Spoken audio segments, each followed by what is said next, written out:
Third-year wide receiver Quintez Cephus is looking to make a name for himself with the Detroit Lions.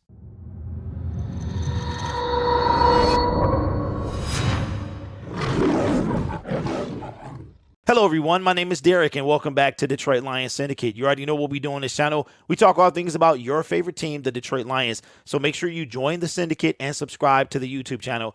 The Lions take the field in 71 days. Can you believe it or not? You're not going to want to miss an upload coming from this channel, so hit that notification bell to be notified of every video. Third-year wide receiver Quintez Cephus is in a little bit of a situation, a place he really hasn't found himself during his time with the Detroit Lions. That's on that outside looking in, that potential roster bubble. He could be cut this offseason. Now, personally, I don't think Quintez Cephus will be cut, but the wide receiver room for the Detroit Lions has had a complete overhaul, drafting Jameson Williams, getting DJ Chark in free agency, and re-signing Josh Reynolds. We have breakout star Amon-Ra St. Brown, and we also have Trinity Benson that is looking to do the same thing Quintez Cephus is trying to do. Quintez Cephus was drafted 166th overall in the 5th round, actually Matt Patricia's last year, the same year that Jeff Okudah came out. And he had some great receivers in his rookie year with the Detroit Lions. Marvin Jones and Kenny Golladay were still here,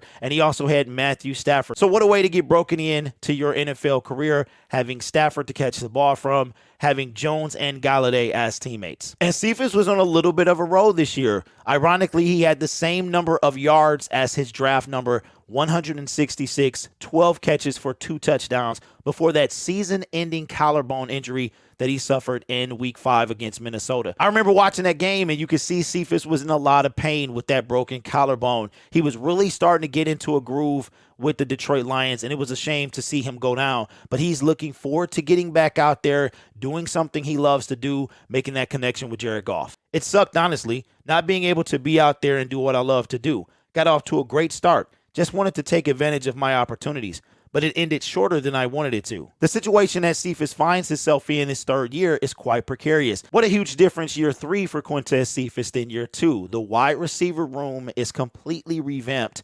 We almost couldn't name anybody last year, and now we have pretty much a star-studded cast coming out this year. Our wide receiver room was by far one of the weakest rooms last year, and what a revamp we've had. That's what leaves Cephus kind of on the outside looking in potentially. I think he's more on the inside than outside because you got to remember Jameson Williams won't come healthy. Quintez Cephus can play the outside.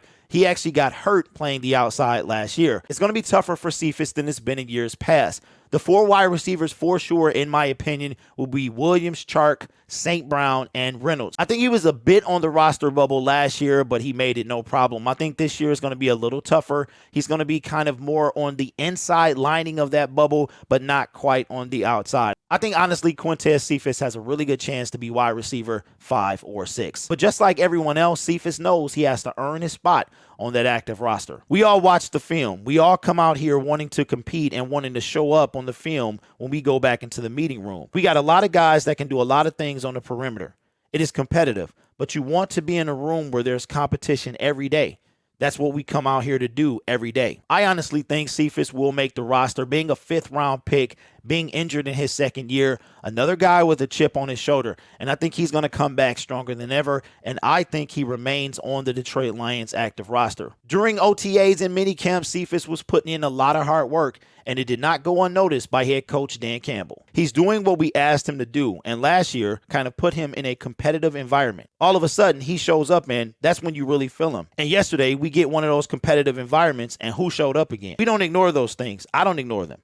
So it was good to see out of him. We thought he did well. He shows up. He shows up in these competitive settings. That's a good thing. Cephus knows that he has to be able to stand out in order to make the Lions roster, and he plans to do just that. When you line up against somebody, he's trying to make a name for himself, and I'm trying to make a name for mine. That's the greatest opportunity you get to prove yourself, when you line up and compete with somebody else. I think Cephus is more than capable of making this roster. He showed a lot of promise and progression over his 2 years in the league. And as I said earlier, I think he makes the roster, and I think he is receiver 5 or 6. The Lions have been keeping 6 the past couple of years, and I think they're going to keep 6 this year as well. So let me know in the comments below, do you think Quintez Cephus makes the Detroit Lions 53-man roster? My name is Derek. This is Detroit Lions Syndicate. Be sure to subscribe if you haven't done so already. We make content almost every day on this channel. We have 71 days until the Lions take the field. I tell you what, this offseason is absolutely flying. You guys are awesome. Take care of yourself, and as always, go Lions.